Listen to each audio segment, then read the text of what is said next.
আসন্ন জাতীয় সংসদ নির্বাচনকে সামনে রেখে বিএনপি ও তার জোট সঙ্গীদের মধ্যে আসন সমঝোতা নিয়ে দেখা দিয়েছে মিশ্র প্রতিক্রিয়া। অনেক ক্ষেত্রে পূর্ণাঙ্গ সমঝোতা না হওয়ায় জোটের ভিতরেই ক্ষোভ ও অস্বস্তি বিরাজ করছে। রাজনৈতিক বিশ্লেষকরা মনে করছেন, বিদ্রোহী প্রার্থী এবং শরিকদের অসন্তুষ্টি জোটের চূড়ান্ত জয়ে বাধা হয়ে দাঁড়াতে পারে।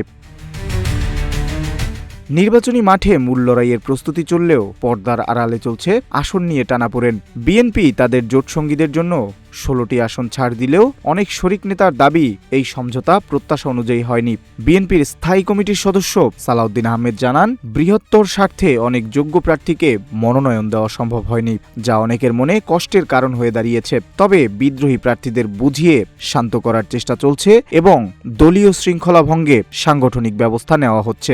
কিউব হোল্ডিংসের গল্পে সেই রেখাটি আঁকা হয়েছিল আজ থেকে 1 যুগ আগে। নকশাই আমাদের ভাষা। Cube holdings limited.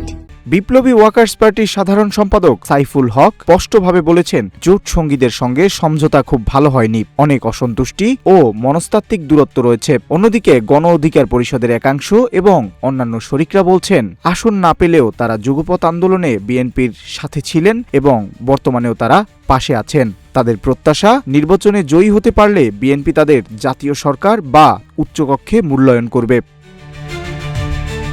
এদিকে জামাতে ইসলামীর নেতৃত্বাধীন 11 দলীয় জোট থেকে বের হয়ে বাংলাদেশ ইসলামী আন্দোলন 268টি আসনে এককভাবে নির্বাচনের ঘোষণা দিয়েছে। এতে বিরোধী শিবিরের একমুখী ভোট ব্যাংক ক্ষতিগ্রস্ত হওয়ার আশঙ্কা করছেন বিশ্লেষকরা। এছাড়া চুয়াডাঙ্গা 1 সহ বেশ কিছু আসনে জামাত ও এনসিপির মধ্যে আসন নিয়ে বিরোধ এখনও মেটেনি।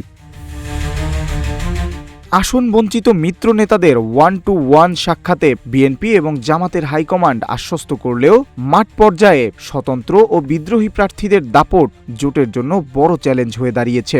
শেষ পর্যন্ত এই অভ্যন্তরীণ সংকট কাটিয়ে দেশের শীর্ষস্থানীয় রাজনৈতিক দলগুলো কতটা সফল হতে পারবে তাই এখন দেখার বিষয়। নিউজ ডেস্ক, রূপালী বাংলাদেশ।